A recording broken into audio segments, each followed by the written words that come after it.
Sai dai bayan wakan ku da classic ba a kalla video kwaya daya wanda shi classic yayi akan wannan wakan naku ba, sannan bai reposting ya share na social media sa ba. Ko me ya jawo haka?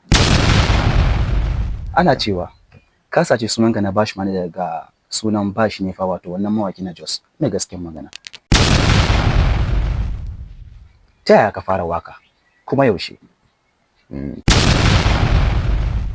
An ga kai video da Nigeria baby da ma wasu manya-manyan artists wanda suke can da zaune. Shin zuwa kai ka roke su ko yaya?